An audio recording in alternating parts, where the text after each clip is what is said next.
of unusual phenomena. I don't think that's really the case, because how many times have we experienced and said, we got things done in no time? And when you go around looking for a parking space and it just emerges, I mean, these are just as miraculous kinds of things, I would think. Or we get the money. Especially in New York City. Yeah. There are a lot of little things that we don't even give half a thought to. Yeah. But we are quite miraculous, really. Well, I have a few short questions, and I also want to honor your time. Have you... Oh, I'm here. I'm here for you today. I can't even leave the chair. It's up to you. I mean, all I need to know is when you want to close, and I'll close. Well, has the teaching been complete at this time besides the questions?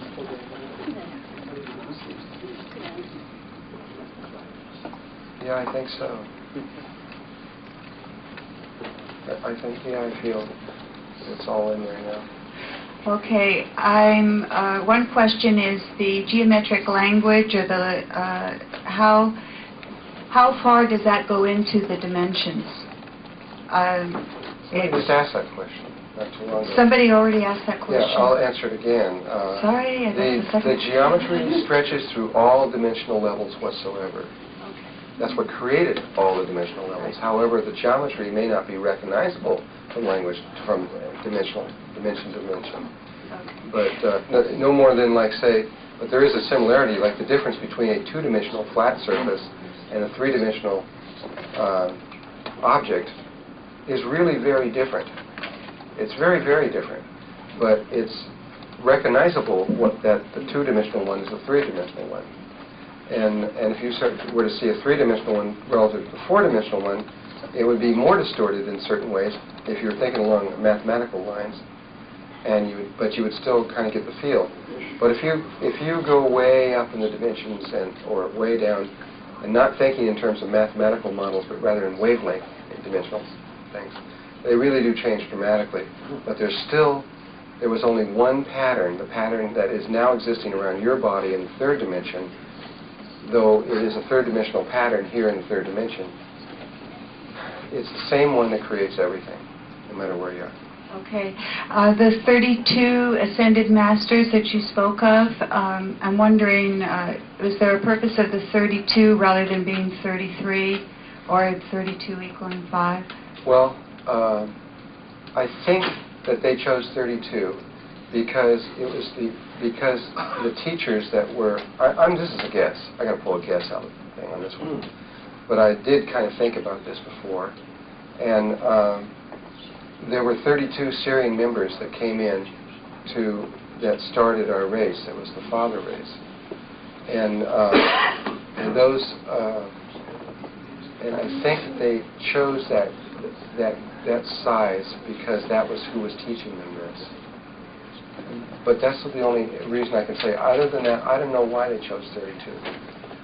Okay, and I've been experiencing, rather than us leaving the third dimension and moving to the fourth, I've been experiencing an overlapping of the fourth and fifth here already, and that there will be, I've been seeing beautiful visions of what's ahead of the children, the educational system, and the living possibilities, and the cooperative, and the harmony, etc. And I know it's here. I know that it's here. So it's like I'm wondering if I know you mentioned that one group would be staying here. Perhaps this is already happening. You mean we've already shifted?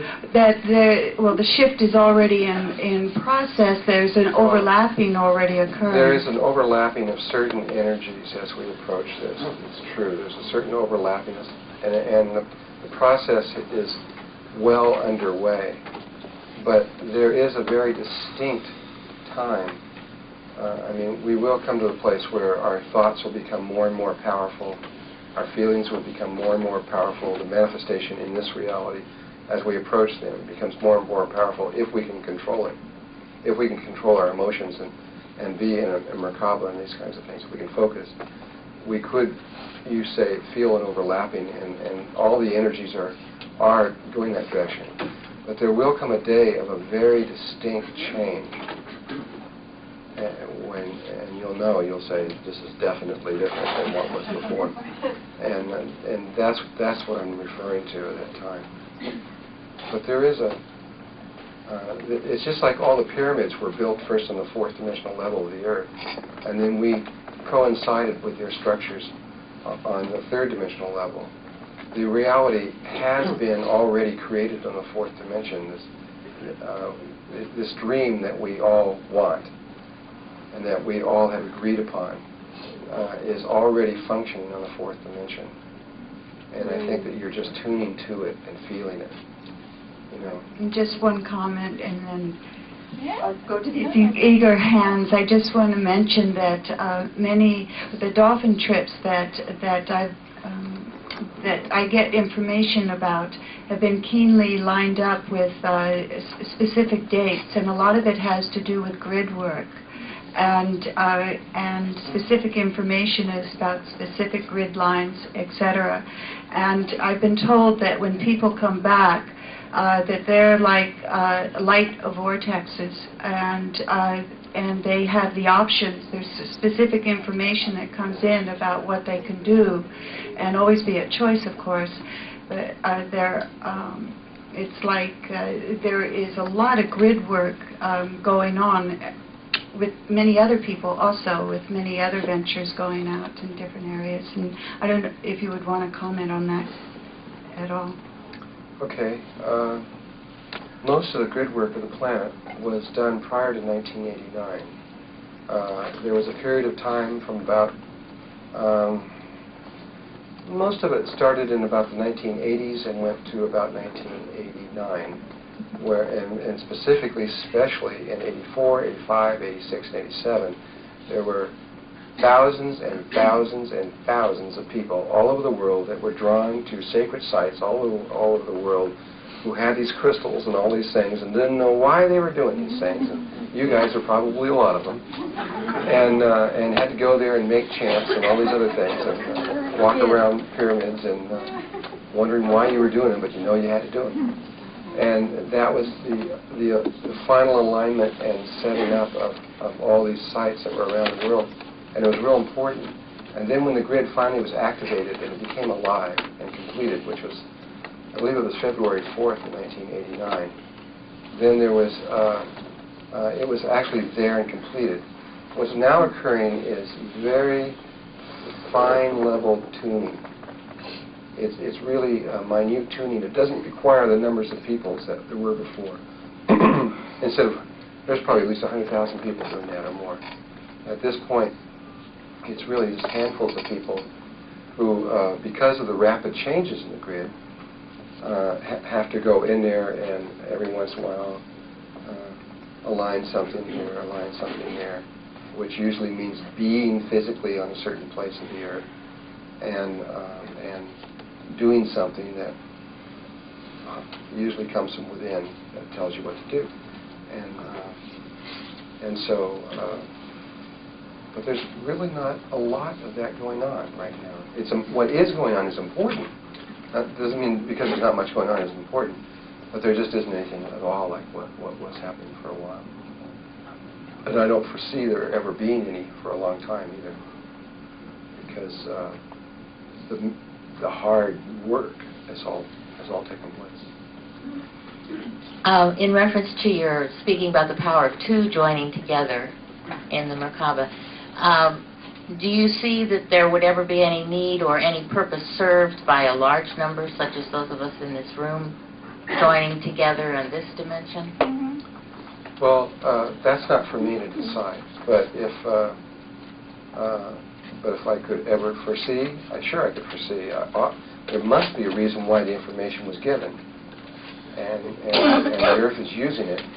So I assume that there is a time coming when we are going to use it. We said we would use it, so I think we're going to use it. And so what I see initially, though I can't see much beyond it, is small groups of 10, 12, or in that kind of area, or maybe more, joining together, though there may be some real large groups. It requires one person's spine that has to be, and the group chooses this person, and the person isn't really the leader, they just got to use a spine. That's why they use Duncan.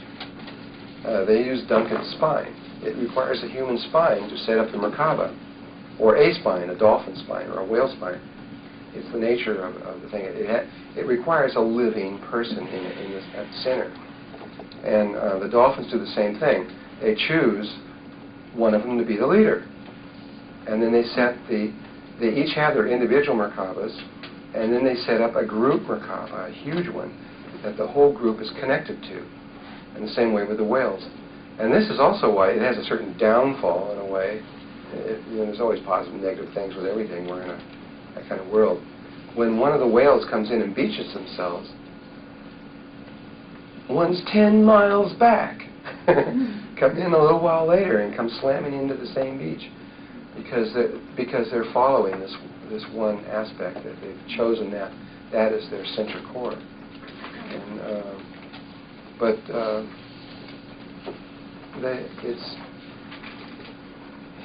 there's no longer individualism when you use the group Merkaba.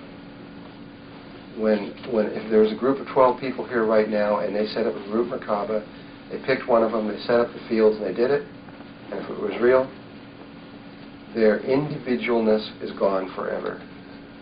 They are now one spirit with 12 bodies. And they have the same spirit in each one of them. Lots of people do this all over the universe, and it's not unusual. But you got to be ready to do such a thing. And I don't know if we're quite ready there. Soon. Is that exactly These are personalities? No, your personalities stay there, but there becomes a single interpretation of the reality is the same in all of them. And you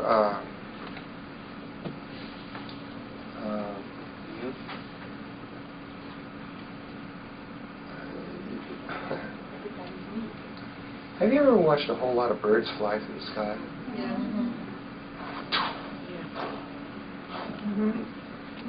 Those birds aren't individuals. It's a spirit. One spirit, one consciousness. It's moving through them all. You know? You get hungry and you all get hungry. That's what it is.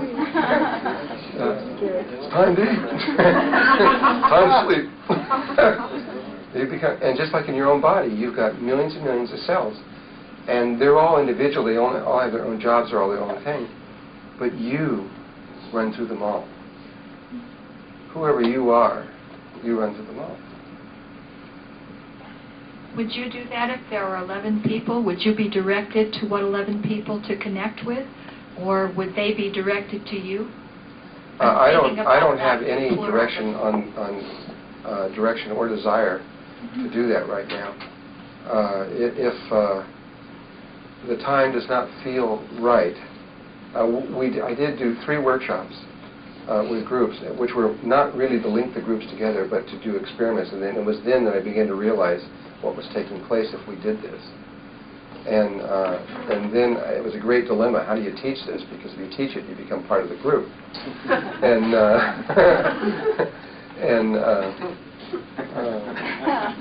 so I'm trying to see exactly when the right time is and what it's about. I just feel it. We're not right there yet. A little bit further down the line. I really soon, like maybe next year. Are you that soul now, or is that person you just going to select? I got a feeling you'll probably let me know. Can you also refer to the concept of ascension as is commonly known? Is that simply establishing the Merkaba field and being able to travel with it, or is that something completely different? Oh, I thought I said that too. Well, you got 3 things going on here right now. When someone right now can die. If they die, they're going to go through the normal thing. They're going to drop their body. They'll move through their astral body over to, in a certain level, they'll go through the bardo. They'll do their whole step, and they'll come up onto about the third overtone of the fourth dimension, and they will exist there in a life kind of like this one, but different, until a certain time, at which point they will then consciously move from there up to the higher levels. This is what it meant that at the time in Revelations when I was talking about the dead would rise. And that's one possibility. So if you're alive now and you die, you still won the game.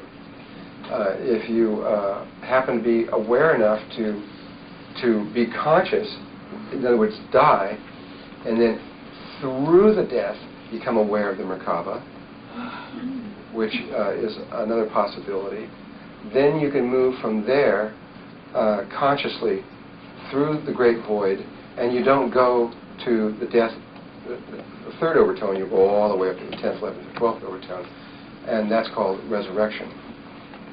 And you'll reconstruct your body with you, though you won't need the one that you dropped because you'll reconstruct it in a different way. So you don't really need, anyway, you don't, that's another possibility. And that one is very possible, and that's the one that most people will probably do at this point. But there is another possibility, and because it's there, life will use it. And that is of ascension. And ascension is different in that you don't die. There's no dying involved in ascension at all.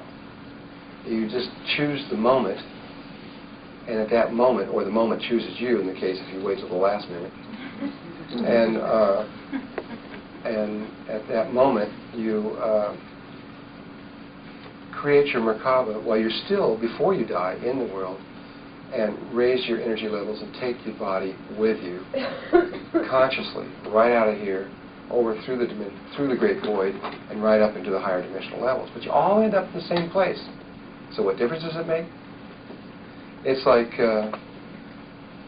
you know, there's hundreds of thousands of different crystal structures. Which one's better?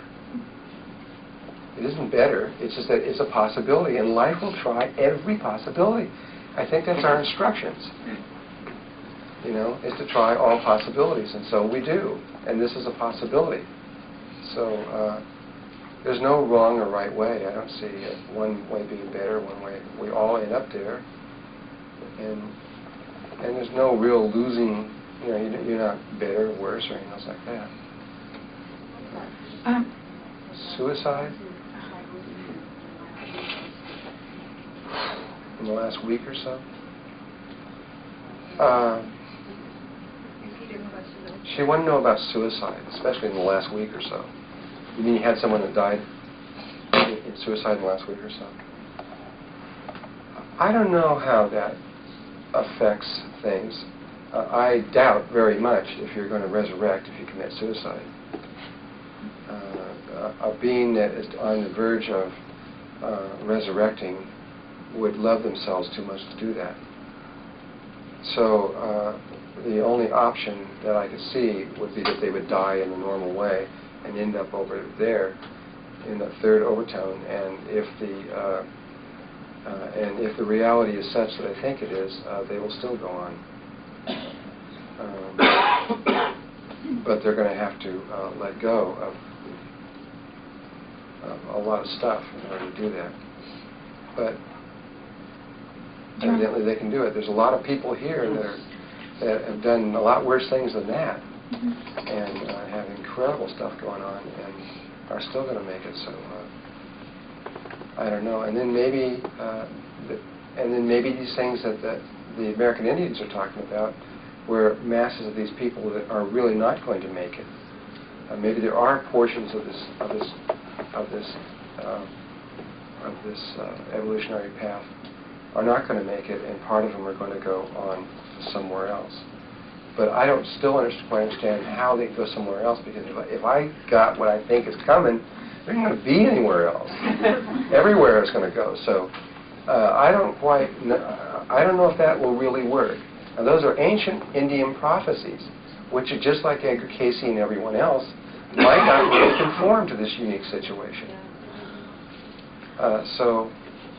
This is what I mean is it's real hard to try to second guess this situation. Drunvalo, I'm a little concerned about, well, not concerned. I have some friends who are happily married and some that aren't. And if you're going into the fourth and fifth dimension with your memory because of your Merkaba, are you still tied to that person when you go through? Are you still the wife or the mother or the whatever to these beings that you remember from the third dimension going in? No, no, not unless you want to be.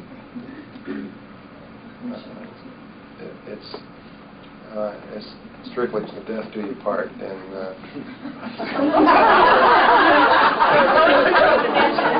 like the death. Yeah, As far as that's it's you can. You can if there is true love there, then true love will find itself again. It just will.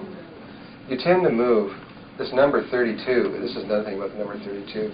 If you ever look at people that study past lives, you will find an interesting phenomenon. Almost everybody that studied past lives will find this: is that people tend to die and be reborn in groups. In these groups, these little groups that move in and out together. Like the mommy becomes the son becomes the daddy, and all these various things. Or the good friend becomes the other friend over here, or something else like that. And they move in and out together. And Or a whole basketball team. whole basketball team. Globetrotters, they've been doing this for a long time.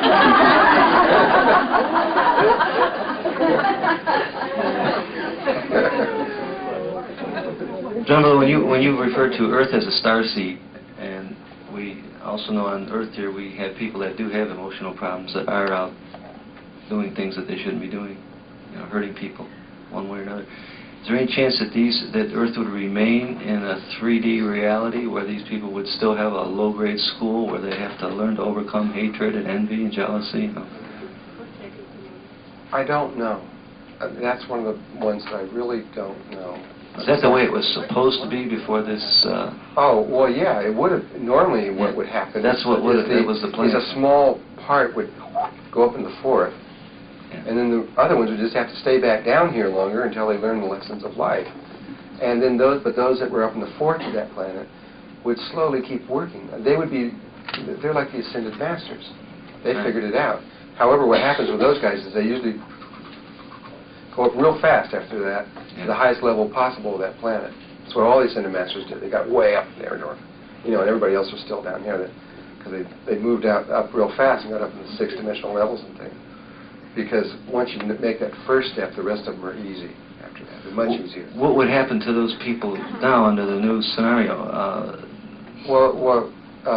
Either the third dimension is still going to be here, and they're going to have to deal with the situation down here that has been left, or we're all going to go, one way or another. Take them, and they'd be alone.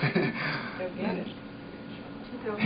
They'll get it. They go. I just never could figure out how they could. I mean, when the members of the Ascended Masters that I was communicating with said that they thought we were all going to go, I mean, I was just like, how?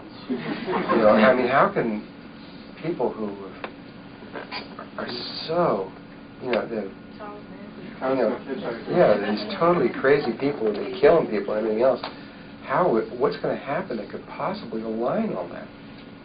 And I just keep looking at it, and that's why more than anything else, if this is really true, it's got to be God coming in here, because it's the only one that would forgive us. There must be some way.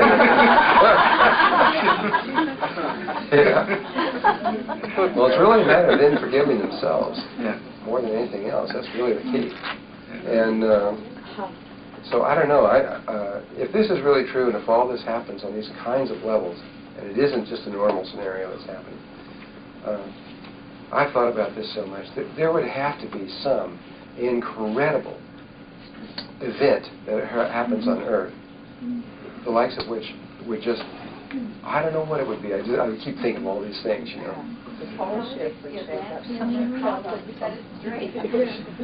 Maybe that would help a lot. Have they indicated to you that Earth would just be disbanded and turn into a Mars with no life on it, where it's no longer If we used?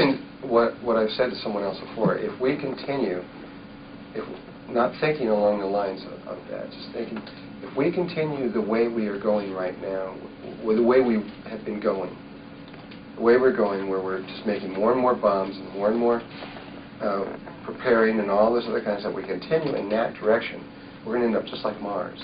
Yeah. We're going to end up wiped out. The atmosphere is going to be gone. I mean, it's going to be gone anyway real soon. So, I mean, all these things are going to be destroyed, and the Earth will be nothing anymore. It'll just be a big barren desert. It'll look like Venus or Mars or anywhere else. Though I don't think that we are going to do that. But if it were not for this other factor coming in here, if it were not for the higher aspect of the Ascended Masters and for all the work of lots of people that are changing things, I think that we would be in real trouble, real trouble coming real fast. But there is no. But from my point of view now and everything I can see, there's no problem here. I mean, we're going to make it. Now, in terms of how well the Earth is going to make it, and whether or not people are going to be here, and those kinds of things, you know, whether or not someone else is going to come back in here and use it again, and all those kind of things, I don't know. I just don't know. I have my page question. That's a really short one. A page of questions? I've been keeping you for the whole thing. But most of them have been answered. Earlier you said that in this scenario God was going to be intervening. Could you give us an example of how that? What I said was, it appears like God is intervening. And God has not said, I'm now intervening. But it definitely appears that way to me. And so... In what way? I thought I made... Okay.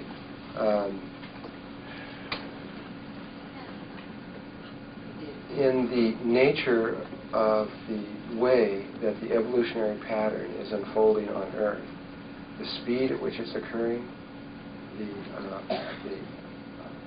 incredible flawness of the way the movements are being made from one step to the next, the way that we are still here in this room at this moment, which I can hardly believe.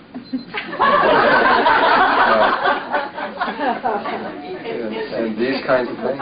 No, I don't mean that kind of thing. I mean in this room that I can hardly believe, just on the planet, because it appeared to me, by everything I know, that we should be out of here by now. And nothing is going by the rules. All the rules are being broken. And so, from my way of seeing, it appears to me, in the way that all life is focusing on here, just the whole nature of the situation appears that something very big, very powerful is occurring. Maybe it isn't God. Maybe it is only the biggest being in the universe is acting on it.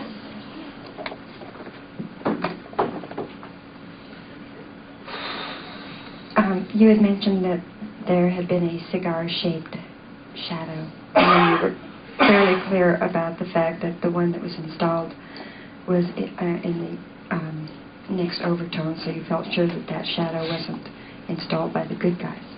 So my question is, since they've seen it... A cigar-shaped shadow? Shadow, and yes, upon Mars. On Mars. Oh, it's an elliptical shadow. Mm-hmm. And, okay, go ahead. And my question was, is that you indicated that they didn't know, they being our government, didn't know what this alien force was that was knocked out our satellites. Right. However, they have a photograph of it, which they released into Europe. They even released the photograph, by the way, of the actual object striking it, which I was real amazed. And, a few years ago, they would never allowed those things. I don't know. We're trying to. It'll be here. We're trying to get all that stuff. And you want to know who they are that's there? What I believe has occurred here is, first of all, you've got the secret government who is on there and established themselves in that place also. But when the woman from Peru raised the ship and forced the Greys to move and leave off the Earth, they went back to Mars also. And I believe you have about at least 5 or 6 other races that are there that are working with them and using Mars as a base from which they sneak back here every once in a while and do tiny little things. Because there's just every once in a while, there's just like one little one here and one little one here, but there's none of this massive stuff going on. Because I don't think that they can exist here for very long anymore, but there's still a little tiny bit still going on. I know what their intention is. I hope they change that intention. They still they still want to replace us with this other race, and though it's not going to happen, but they still would like to see that take place, and so would some other people. And but at the rate that we are moving, it's hourly going to become more and more difficult for them to be able to do that. Every time one more person steps into the Merkaba, they cannot reach that person. There's no way. They can't get into them. They can't influence them. They can't kill them, if that was their thing. They can't wipe them out by switching them to another dimensional level. They can't influence them. And the Earth becomes stronger and stronger and stronger.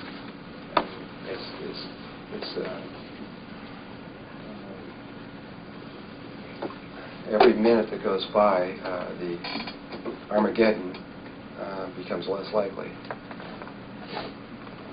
But Armageddon would have been a reality if they could make it so. We're not out of it.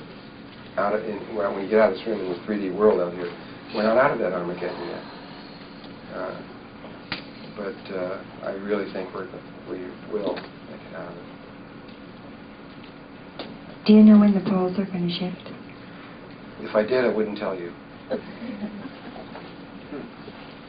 That's like asking, what day are you going to die on? Would you want to know what day you're going to die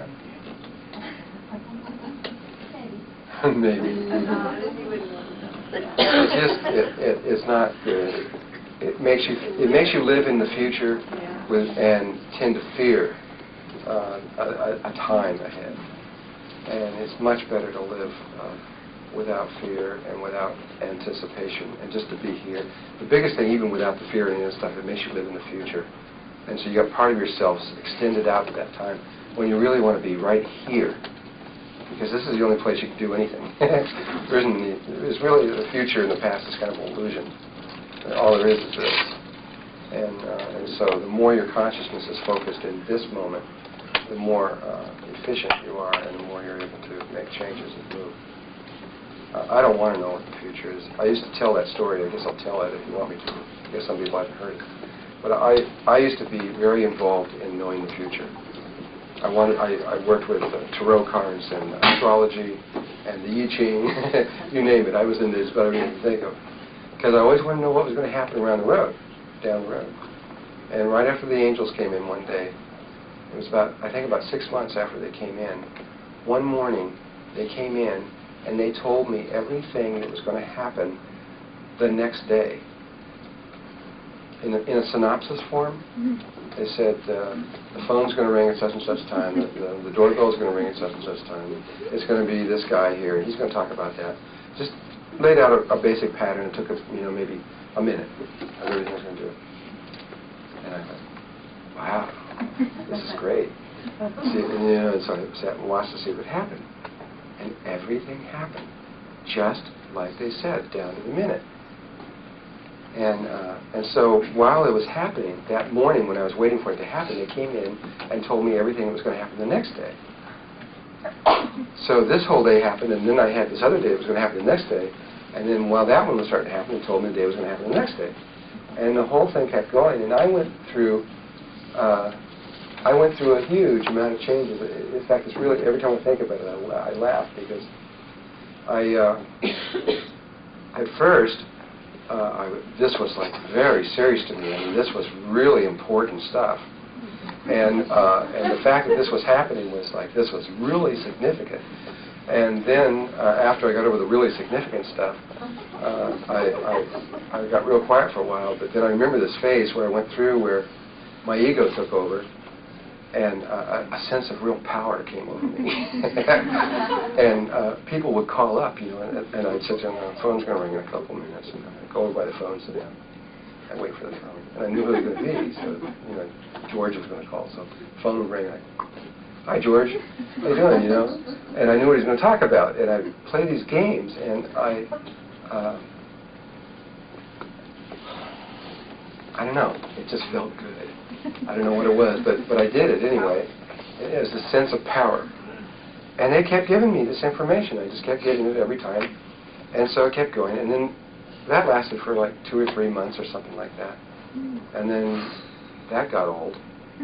And then this funny feeling came over me, and I couldn't quite pinpoint what the heck it was. And it took me a while to figure it out.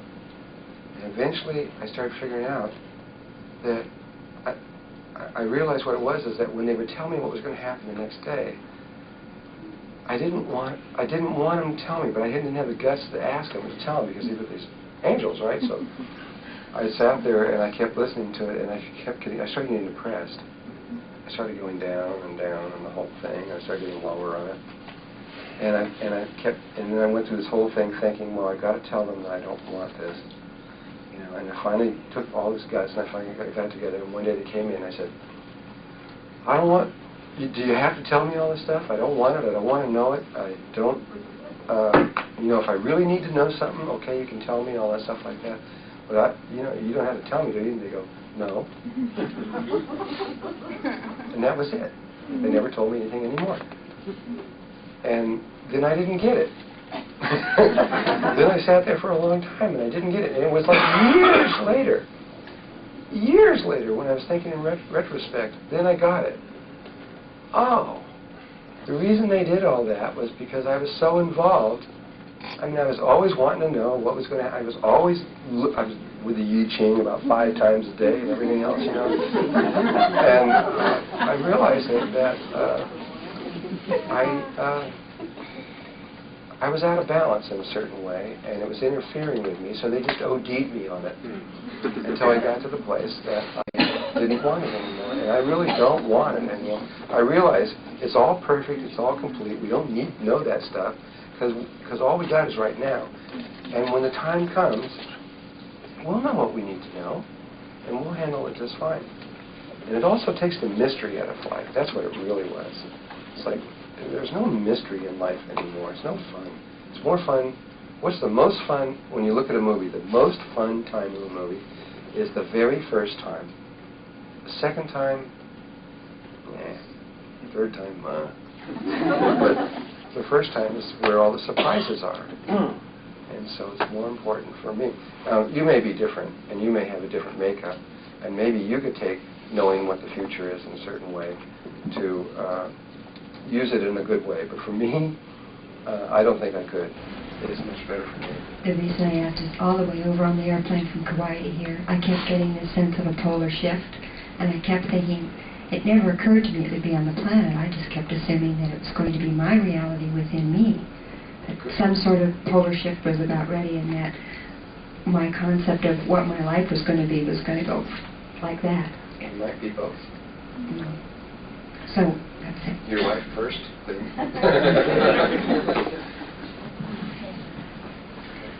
My question is twofold. Is there a difference between multidimensional selves and parallel lives? And what does that have to do with an oversoul group? Or is there such a thing? There's a lot of things going on there.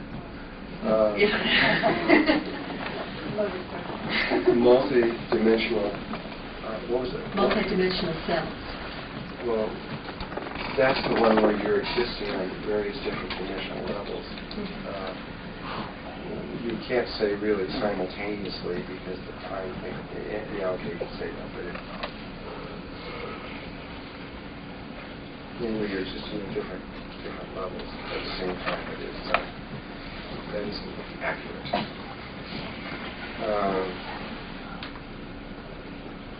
What was the other one? The reason I'm asking is because I heard a story about how we came here in the beginning, and it was like the spark that got fractioned off. Whether it came from an oversoul group or not, we fractioned off, and bits of ourselves went in past, present, future, and other worlds. And I'm just curious about that. Well, I agree with that. And how does that affect when this change will happen, the shift? I mean, I know everybody will be shifting. Well, going up in dimensions is a combining of these components together. And we are a rejoining of these components into one. And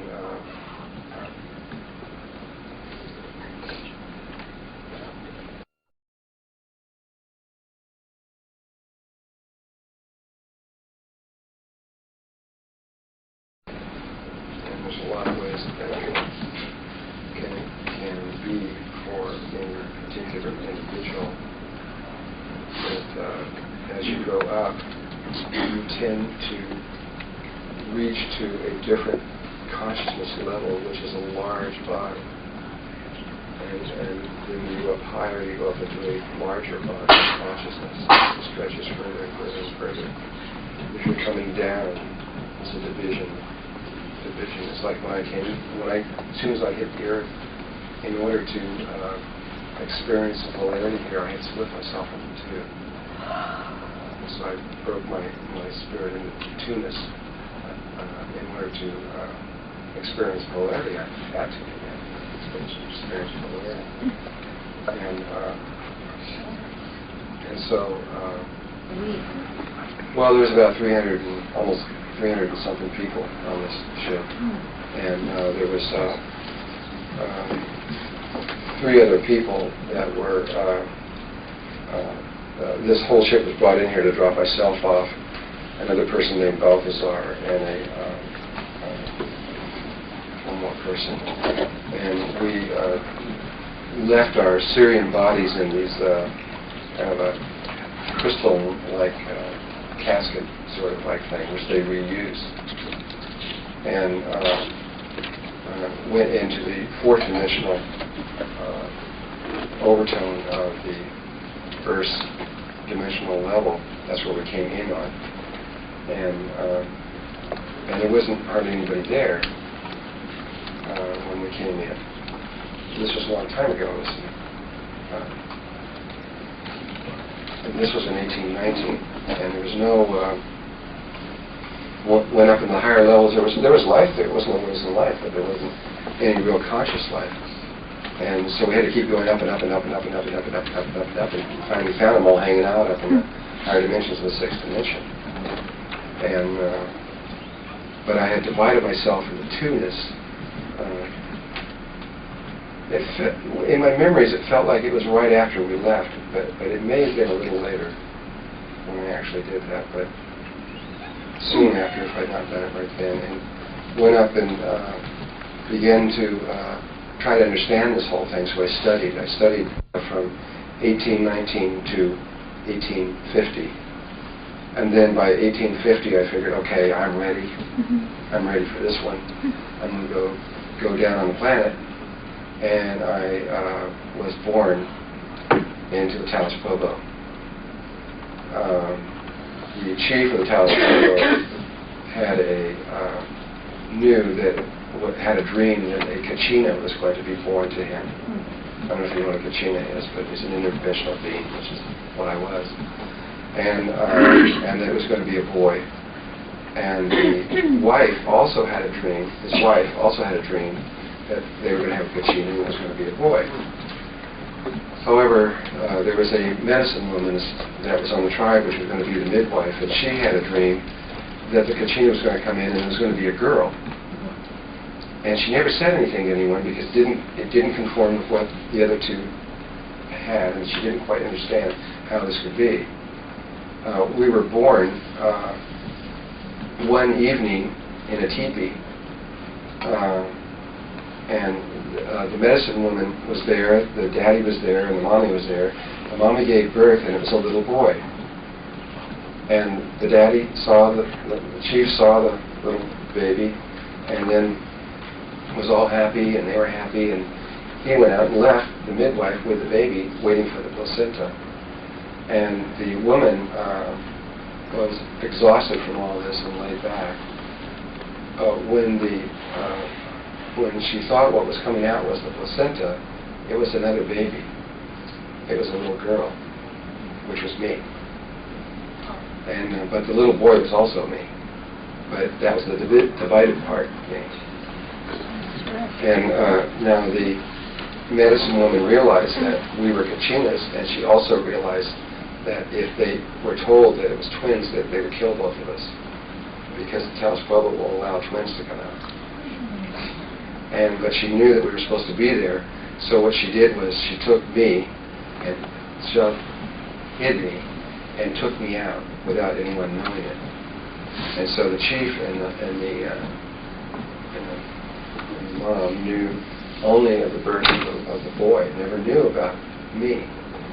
And later, a few weeks later, she hid me, and a few weeks later, she told the tribe that she found me. No one thought anything of it, because those kind of things happen. I mean, she thought it was from another tribe, and there's a lot of Pueblos right all down there, and nobody just thought a thing of it. And so she raised me, and I was raised with the mommy of the medicine woman. And I was raised as a crystal fetish person from the crystal fetish tribe. There are 12 tribes in the Pueblo, and I was connected to the crystal fetish kiva. And so all my training was in crystals and fetishes and herbs and these kinds of things.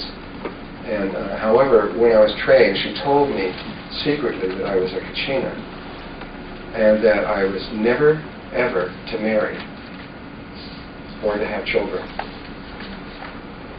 And so I lived that life, and everything went pretty good. I learned the whole thing. I did all kinds of stuff for them, and I know what they can do, and you would be amazed at what your American Indians can do, and the level that their life is at. What we tend to see is the pickup trucks, the beer cans, and the drunk Indians, which is what's happening recently. But there's another layer that's really extraordinary, and they have been devastated by alcohol and these things. I'm not saying that I haven't been, but the next thing about when I was about maybe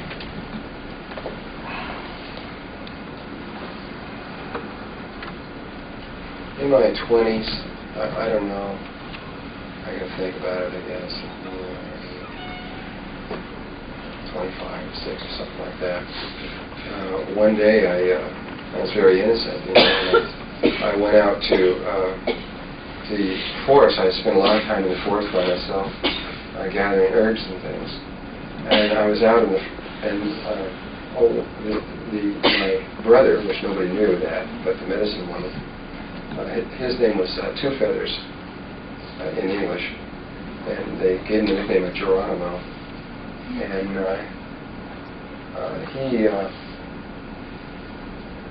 he didn't know. I didn't know really either. And but we were very good friends. We spent a lot of time together. We liked each other a lot. And we had another friend that was between us, this male. And the three of us spent a lot of time together. It was really his real close friend. And one day I was way out in the woods, all by myself, hanging out, just picking my things and everything. And this guy, this other one, happened along, and we ended up sitting on this hillside talking for a long time. And I ended up doing something that I wasn't supposed to do. And I'm Mom said, don't ever do that. But I did. And you know, I got pregnant on the first time.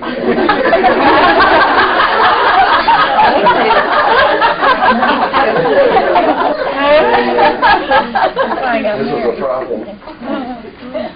And they would have killed me, literally, if they would have found out. And so we agreed. See, I had a lot of freedom in what I did.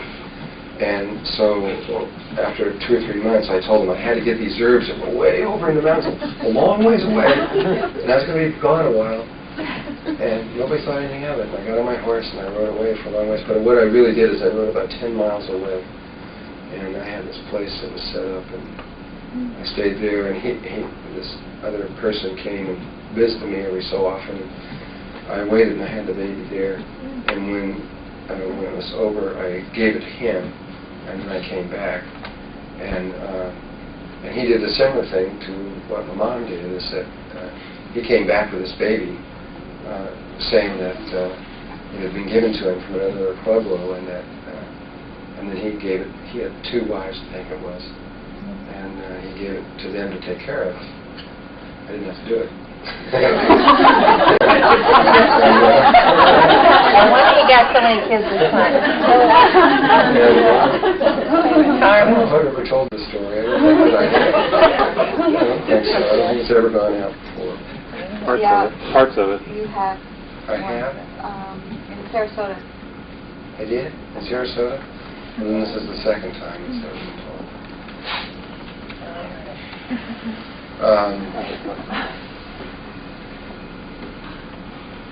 Everything would have been just great and fine and no problem, except that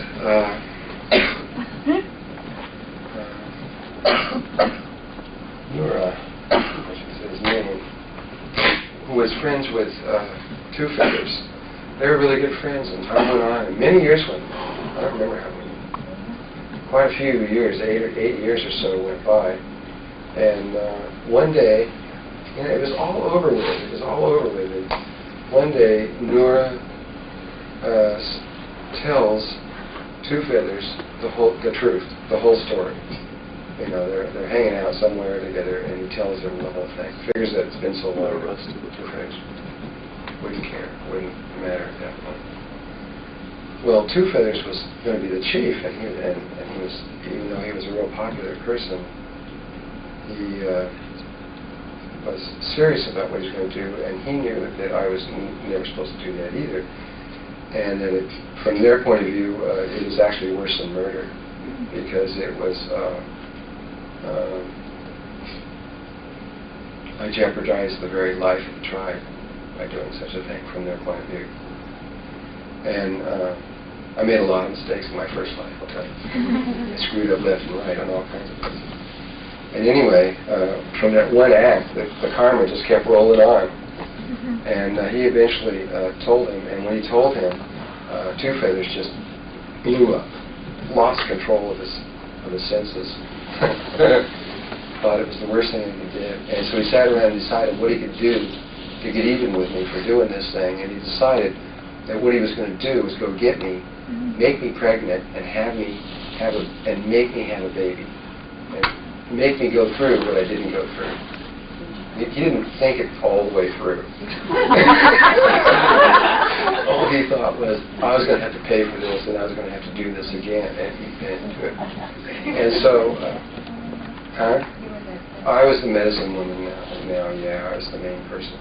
And we were doing some very, very important work for global work. Well, was Two Feathers part of you, too? Yes, it was me.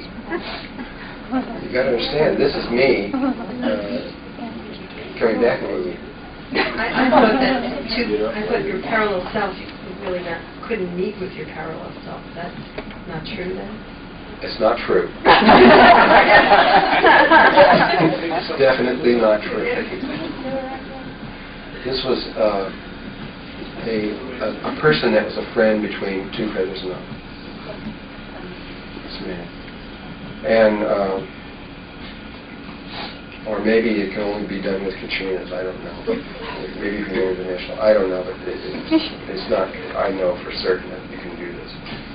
And in fact, I'm still with this person right now. Still have connection with this person, even inside. And so I went, and so what Two Feathers did is he went out, found me out in the woods, and tied me up and beat the shit out of me. He did some of his anger out of it, and then raped me to try to get me pregnant. And then wanted to make sure that it worked. He came back several times afterwards. He beat me up another time, and then about the third time he quit beating me up. He forced me, and he did this probably about 20 times. And but what happened is each time he did it, his heart was softening, and he kept changing because he had never been with a woman ever in his life. And by the time of somewhere around the line, I don't know when it was, he ended up falling in love with me.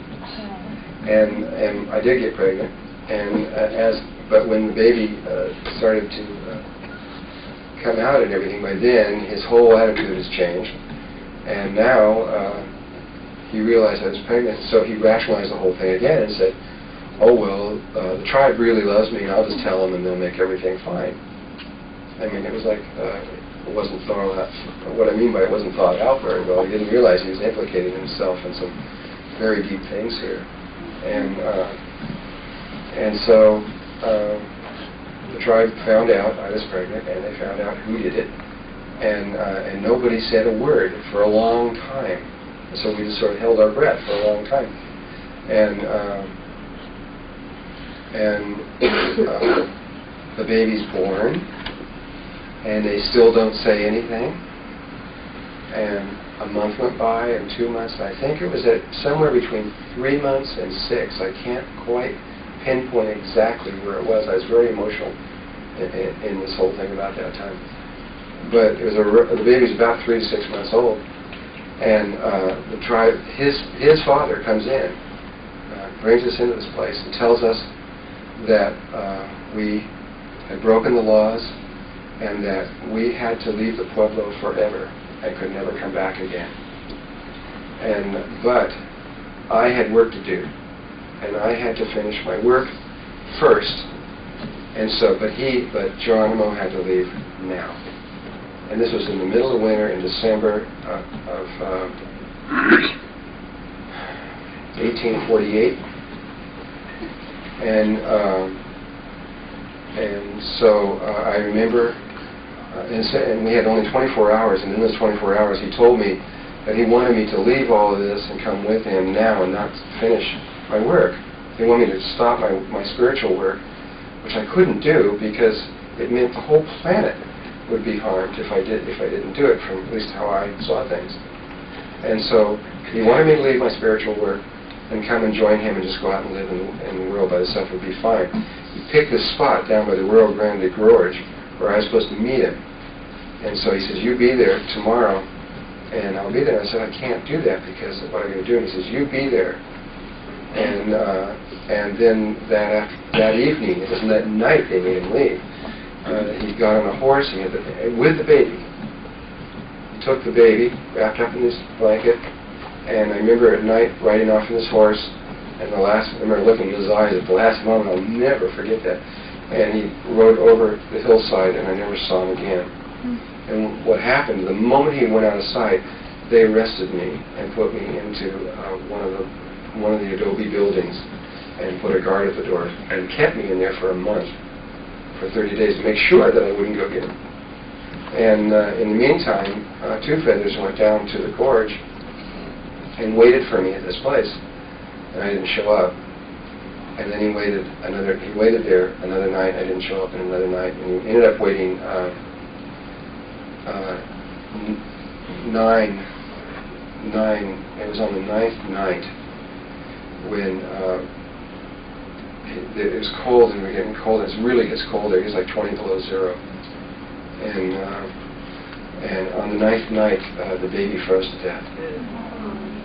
And he got so depressed over this whole thing that on the next night, at the very same time, that the baby had died, he lay down in the snow and committed suicide and froze to death.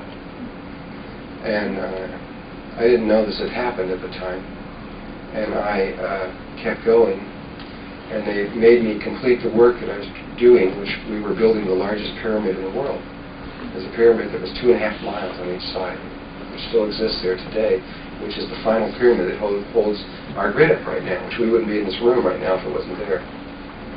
And it was done by several other tribes, and it was an extensive work over a long period of time. It was a crystal pyramid, crystalline lines lined up that held us together. And so when I was finished with that, it took about 2 more years, and they brought me into the Kivas and said, okay, they said, your work is done here, however, you're not finished because you're ours. They saw me as almost like an object, like I was theirs. You're not finished, you have all these things, you can't be an Indian anymore. You have to go, we want you to go into a white body, and we want you to never cut your hair. That's why my hair is long. It has nothing to do with babies or this other stuff. It has because of a promise that I made, so that they would recognize me at a certain point. There's certain things that I had to do, and that I had to come back and do a whole list of things for them. I've done all the things for them except for one. I have one last thing I have to do, but that's not until much later. And so my sister Nita was my mother at that time, and Ken was my father. And they decided to come with me, even though they were the ones that told me that I had to leave. They came with me later, and the tribe understood all of this. And it was told from one son down to the next, and the whole pattern of the thing. That's why the chief, who was Good Deer, Juan Concha was his name, understood the whole thing and went to my sister Nita and said, we know who you are, and we want to keep the connection and help the whole thing. And they've done all the ceremonies for me to make sure that I'm allowed to wake up and help. And in fact, it was the hi, you don't know me, but you do. And and then Joanne brought her out here, and here's this real beautiful, super long, red-haired girl. And we knew, in fact, the way we knew for certain was, I knew the story of my life, and she knew the story of her life.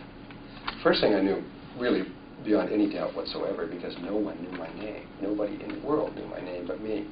And she walked in and she goes, Chiani, which was my name. And at that instantly I knew, there wasn't any doubt. But beyond that, I still wanted to check further. And so I said the first year, no, she said the first year of our life. I said the second year. And she told the story of the third year. And I told the fourth, and she told the fifth, all the way through to verify absolutely that this was true. And we knew each other. And then as soon as we got done telling the whole story and we realized, definitely beyond any doubt whatsoever, who we were, she looked at me and she says, you! You left me out there! No! I mean, she was pissed. I mean, really pissed. I mean, she was her whole first term around and she got so mad at me. And I had to explain to her that I was arrested and I didn't have any choice in this whole matter, because she didn't know that. And we went through a lot of things, I'll tell you, man. We still are. We're still going through a lot of things. It has not been an easy road for either one of us. And she's a real hot redhead. She's your other aspect. She is me on another level. Wow, it's incredible. And we got married and had 2 babies, and these 2 babies were the 2 babies that we had had that I had brought through before. I brought the same ones back through. Marley was the one that died 24 hours before. Died exactly 24 hours before. Mackie was born February 4th at 7:28. Marley was born February 3rd at 7:28. exactly 24 hours before Matthew. And right to the minute. Right to the minute. Drunvalo, what about your son that supposedly is supposed to be Merlin, or... No, it's not Merlin. Not Merlin, but... Merlin worked... That's another whole thing. I know, it's another story. It's a good one, though. I was, when I walked into the body happened to be married. And so my wife never knew that I walked in, even though my name, Drunvalo Melchizedek, came to my wife, not to me. The angel said, your husband's name is this. And she goes, we wrote it down, and she didn't know what that meant. She didn't know that really who I was not who she actually married. But right prior to that time, before I walked into the body, the angels came in and had asked that a baby be born into that family, which ended up in my control for a while.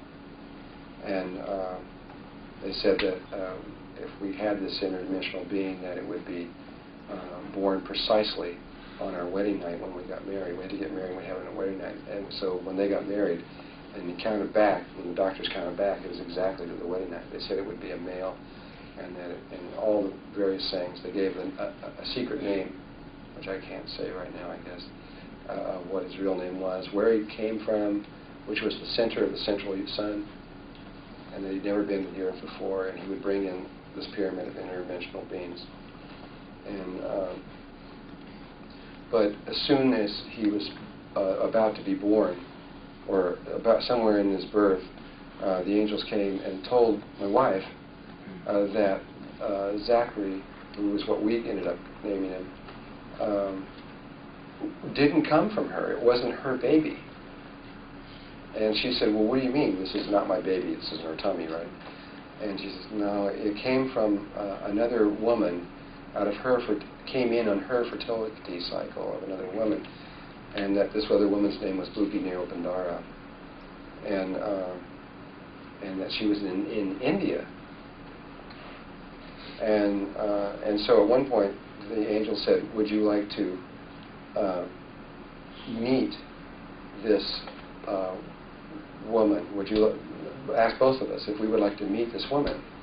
And of course we said, well, of course we would. And so we were way out in the middle of that woods in that house out in the middle there. This is right before I walked in, actually. And I've got all the memories of him and me, both of them in there. And I had a friend came over. His name was Jim Ulmer, and he was a banjo player. I used to be into music a lot in the old days. Played a lot of different things. And we used to like to mix these. I used to play the silver flute to a banjo, if you can figure that one out before. And this guy, it was really good. It was anyway. And he one night they said that she would be coming in very soon. Well, this one night she came in to my wife. I actually fell asleep, and while I was asleep, my wife was woken up. The angels woke her up and said that Bupi was coming in, and I know with this, the first night was only by her experience. I had the direct experience myself a few nights later. The first night, what happened is and this weirdest thing, it's like the reality opens up, and there's like an oval with this kind of shimmering gold around the oval, and you look through into where the other person's standing. So that you see the rest of the world like this, and all of a sudden there's like a window in the middle of the room, and you look through into where this other woman was standing. So there was a woman standing there.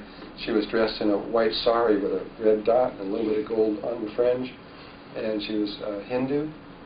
And you could see people walk by in the background. It was like, this is the weirdest, this is the best communication thing I've seen in this kind of level.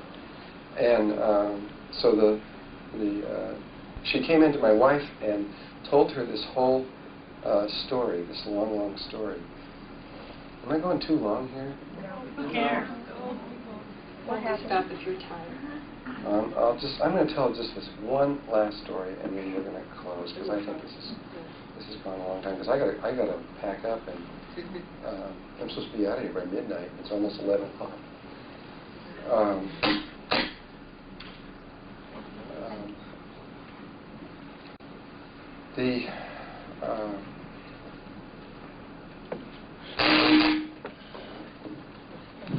Where was I?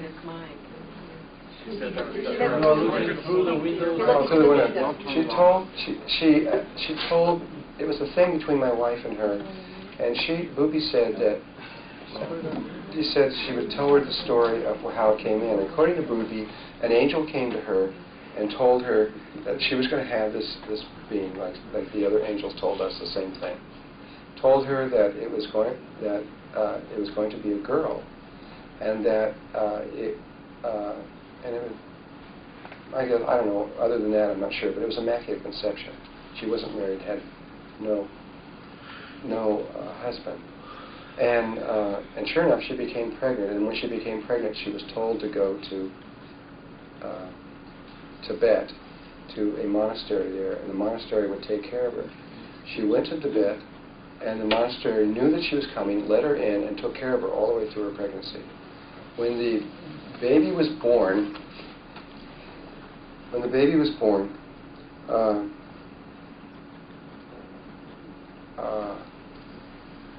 the monastery thought the baby was going to be a boy. That was their belief pattern. But the baby was a girl. And when the monks, Tibetan monks, saw this, they took a knife 10 minutes after the baby was born and put it through the baby's heart. This was actually part of the plan, according to Boopy. The baby is coming in for the first time and wanted only to be to see what femaleness was. 10 minutes was enough, and and to go over to the other side and complete the other side to do what it had to do. Seems kind of weird.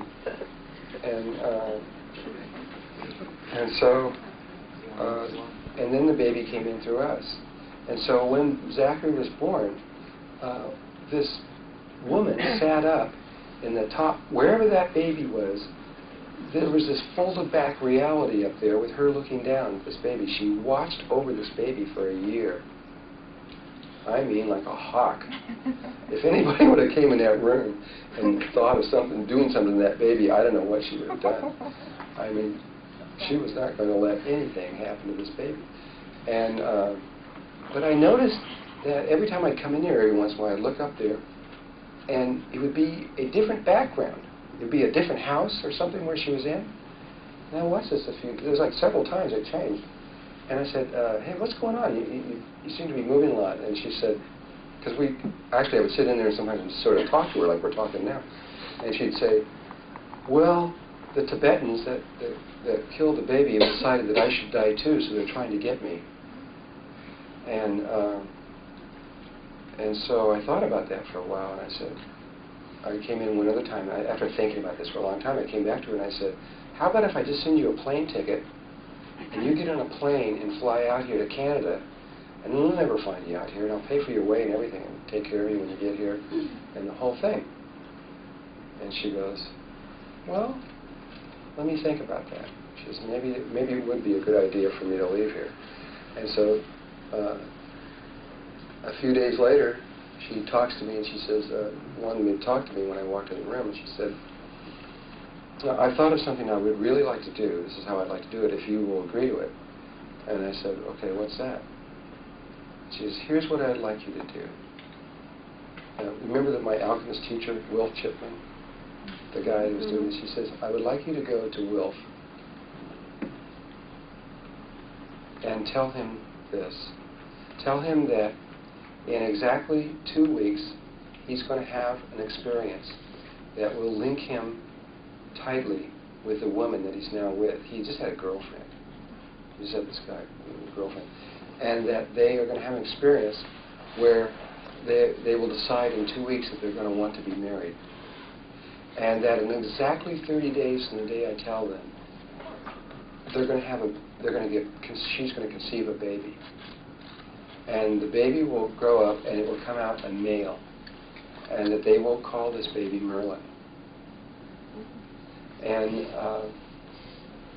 she says, and when the baby comes out, she says, you will hold me in your arms. You will hold me in her. You will hold me in your arms and look into my eyes, and you will know who I am. But you will never see me again until you are much older. And that I am then going to connect with Zachary, this other baby, and that we are going to become friends, and we will meet you later when you're much older.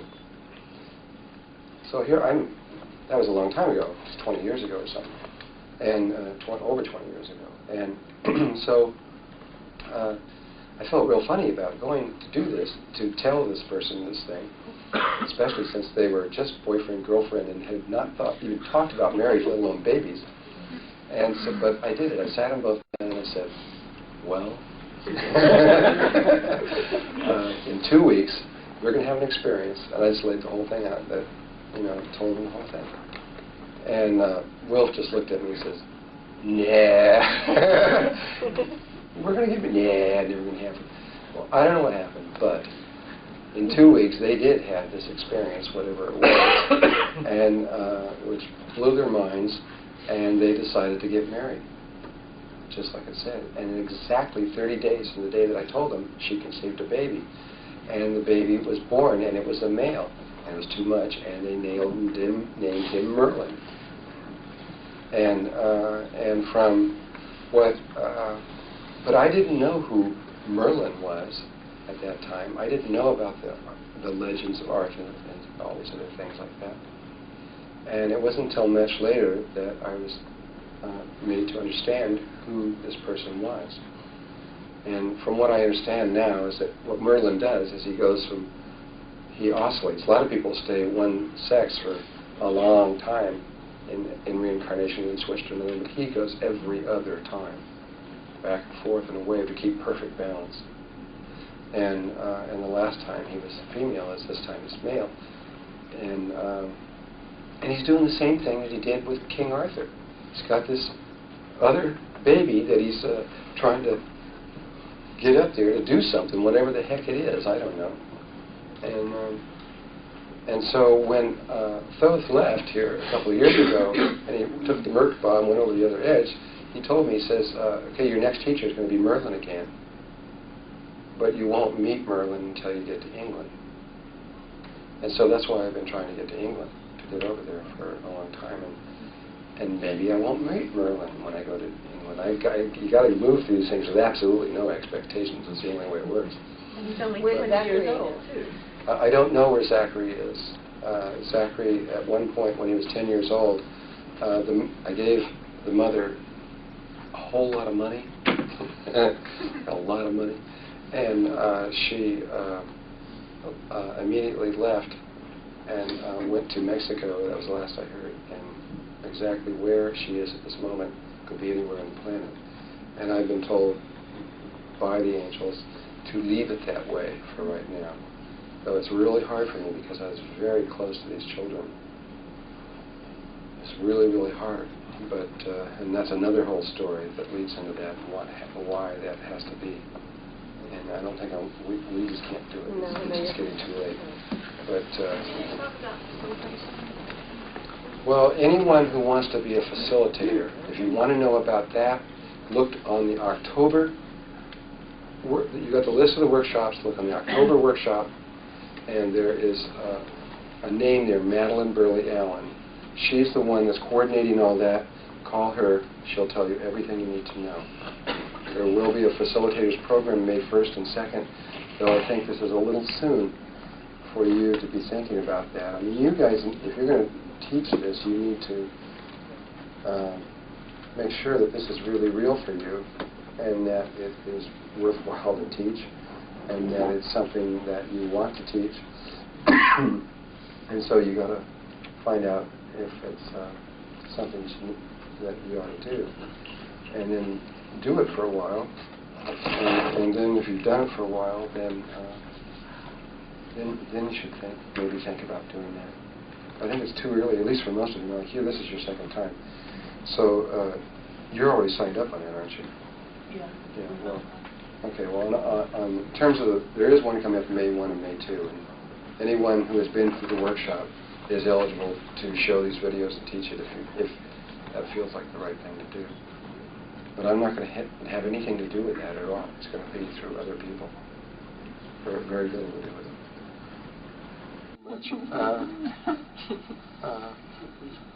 I just want to thank everybody that has helped to make this happen. Barbara Sheridan, who's done so much work to make all of this happen, and all the Rick and Susan and John that have filmed this thing, and all the people that have helped to make this come about. And for us, just want to tell you all thank you for doing that. Really, it wouldn't have happened if you hadn't have helped it happen. And I really would like to pray that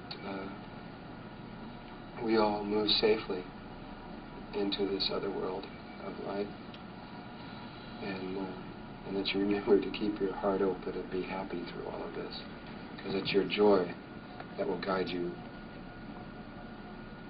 so clearly, no matter how dark it gets. As long as you remain happy and joyful and loving, there'll be no problem, none, not any. And it's your power, it's your strength. It's what light is all about. And trust in yourselves. And remember God with each breath. Remember the truth of the reality with every breath that you breathe. And I just want to say I love you all and thank you for everything. Love you. Love you. All right. So be it. Let's hug each other.